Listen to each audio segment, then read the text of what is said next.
Hello, welcome to this page. This is my first video. I'm going to go straight to the chase. The name of this video is The Kingdom of Heaven is Oneness. The mustard seed, treasure, pearl, net, good fish, and new treasures and are all knowledge of this truth. And I'm speaking of Matthew chapter 13, verses 31 to 52. You'll have to excuse the crude, rudimentary video here. I'm just trying to get the truth out. So I'm not really concerned about the looks and the appearance so much as getting the word out. Basically, I just a little bit about myself. I had a profound spiritual awakening about six years ago. And at the time, I had just basic rudimentary Christian beliefs. The idea that, you go and you pledge Jesus as your Savior and that's it, you're saved, basically. And after my experience, I realized it kind of put me in an existential crisis, because what I realized was that wasn't necessarily the truth, or maybe that was just part of the truth. And so that led me to go to learn some Eastern philosophies, but I found them to be more wisdom-based, and it eventually led me back to the Bible. And I saw that Jesus, what he was talking about, was a way to enlightenment, and basically it's the way of the heart. Now, if you look at some ancient teachings, like Hindu teachings, they have a lot of the same teachings, but they're more wisdom-based. This is more, Jesus understood that if you can open the heart to unconditional love by letting go of judgments, by forgiving everybody, because forgiveness is basically unconditional love. If you can't love somebody unconditionally, you're not going to be able to forgive them, basically. And if you love unconditionally, you're able to forgive people because you know the truth, that people are just where they're at. Most people don't even realize what they're doing. They're just basically at the mercy of their conditioning and programming.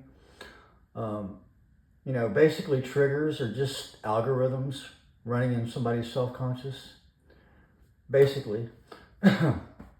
So what Jesus was saying the kingdom of heaven is the acknowledgement of oneness. To see the truth that everybody is you and you are everybody.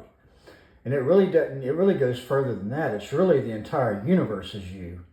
And it's inside of you. This is what he means by the kingdom of heaven is within, the kingdom of God is within. And it's also outside. And the kingdom of heaven is simply the recognition that everybody is you and that you are everybody. It's basically it. And the reason Jesus goes to the heart to get this recognition is because this is a recognition that you cannot understand intellectually. The mind cannot wrap itself around this knowledge.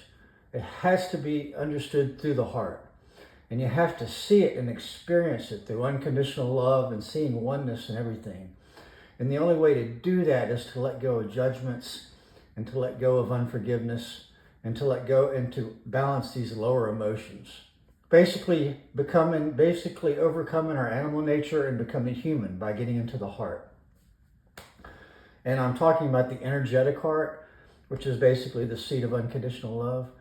This is why Jesus is so stressed on do not judge, love your enemies, because your enemies are you. Love your neighbor as yourself. Love God with all your heart, mind, and soul.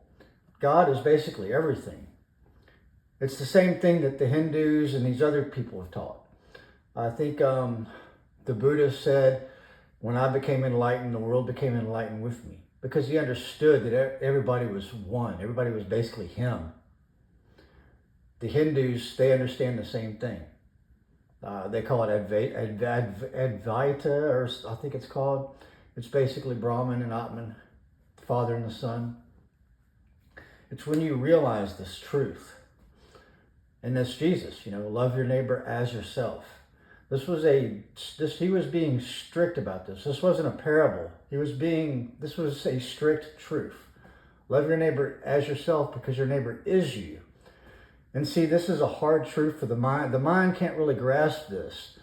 The best way to understand this is the analogy of the dream. When you're in a dream, there are other people in the dream. There are family members maybe, or maybe people you've never met before, and you're doing all kinds of wild stuff in the dream, and you're experiencing their lives and you're experiencing you. And then when you wake up, you realize that everything happened in your mind. The other people that you were talking to in the dream, for those of you that have ever had a sex dream, that person you were having sex with in the dream, that was you. That was you. It happened in your bed while you were sleeping. This is the same thing. It's the same thing. This is just a waking dream.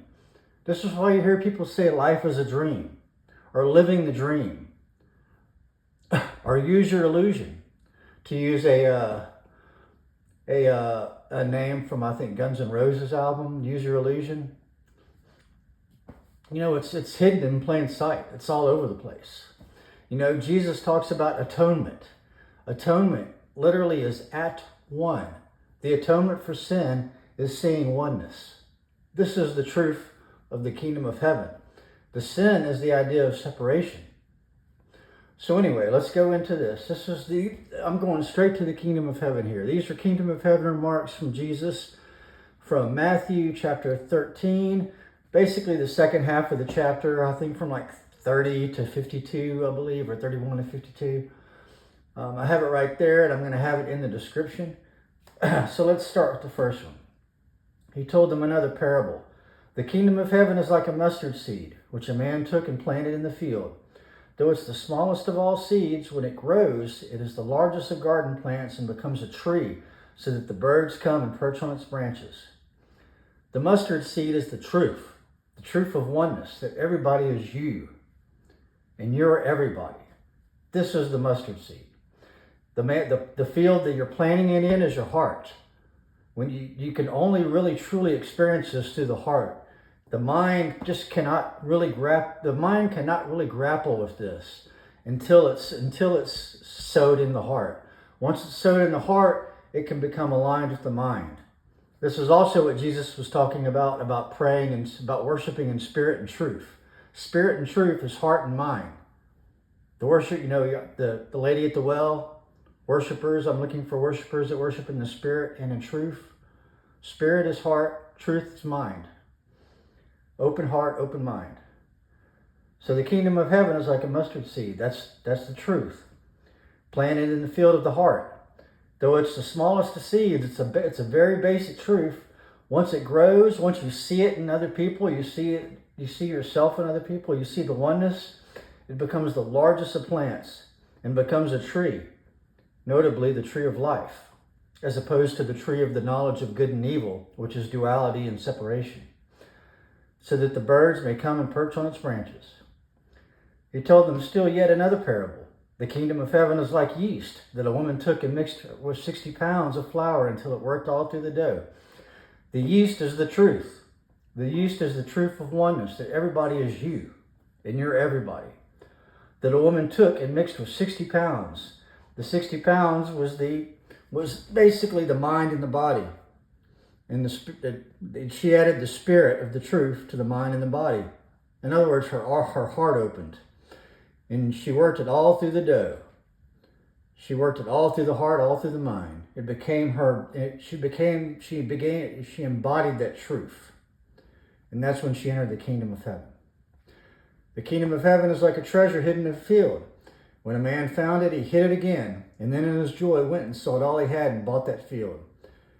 The treasure hidden in the field is the truth of oneness that's hiding in plain sight. The atonement, the at-one-ment. Everyone, every one. No one, no one. Jesus says, deny themselves. Take up the cross and follow me. Deny themselves. Deny the idea of them. Because it's all you. Deny the us versus them. Because there is no us versus them. That's all in the mind. That's illusory. All right, so the treasure in the field. When the man found it, when his heart opened, he put it back in his heart. And he sold all he had and bought that field. All that he sold was all those old beliefs. Once he realized the truth, he didn't have to live with these other beliefs. Once you see the truth will set you free. The hidden truth that everyone is one, that's the treasure that's hidden. Again, the kingdom of heaven is like a merchant looking for fine pearls. When he found one of great value, he went away and sold everything he had and bought it. The one of great value is the truth of oneness, that everybody is you and you're everybody. Really, everything is you too. But we're just going to focus on everyone right now. He went away and sold everything he had and bought it. He got rid of all those old beliefs. He took all those garments, all those old clothes, and threw them away and put on the truth. Once again, the kingdom of heaven is like a net that was let down into the lake and caught all kinds of fish. When it was full, the fishermen pulled it up on the shore. They sat down and collected the good fish in baskets and threw the bad away. This will be how it is at the end of the age. The angels will come and separate the wicked from the righteous and throw them in the blazing furnace, and there will be weeping and gnashing of teeth. Now this right here, this is, so many preachers will throw this and they'll talk about separating good people from bad people. That's not what he's talking about. The good fish is the truth, and the bad fish is the untruths. The good fish, the net is the word that Jesus is trying to tell people. The good fish, that's the truth. The bad fish, that's the untruths. This is what he's talking about. The weeping is people that go through their lives not knowing through this truth, and they live a life of separation because they never experienced the truth of oneness, which is what the kingdom of heaven is. It's not some magical place that you can only access when you die. It's here and now. He said to them, therefore, every teacher of the law who has come a disciple in the kingdom of heaven is like the owner of a house who brings out he's bringing his storeroom new treasures as well as old. The new treasures are the truth of oneness, the truth that everybody is you. You still go about your life, but you go with this new understanding of truth. When you know that everybody is you, and you know that everything is you, really, when you know that this is your dream, and everybody and everything is part of that dream, it fundamentally changes everything. And it's hard, you can't really see this without opening the heart. It's hard to see this without opening the heart. And then at the end, this is just something from Gospel of Thomas, saying 39. Jesus said, the Pharisees and the scribes have taken away the keys of knowledge and hidden them. They themselves have not entered, nor have they allowed any of those to enter who were about to come in. You, however, be as wise as serpents and as innocent as doves. There's a deeper meaning toward the wise as serpents and innocent doves. I'll get that in another video. But the Pharisees, that could be anybody today. That could be some preacher that's telling you a bunch of untruths. You know, and why wouldn't they tell you these truths? I don't know. Some of them may not know. But you know, it's hard to, once you realize the truth of oneness, that everybody is you, it's hard to slap a meter on that. You know? It's like Tesla, when he came up with this idea of free energy. They didn't want him telling nobody about it because you know, how are you going to slap a meter and charge people for free energy? Same thing. You know, I hate to say this, but some of these churches are institutions. You know, they make money.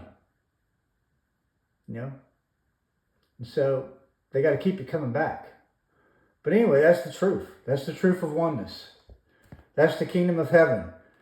When you can see everybody is you, and you know that everybody is you, and this is all part of your dream, to use an analogy, and everything and everybody is part of that, then you enter the kingdom of heaven. So, have fun in the kingdom, guys. Until next time, I love you.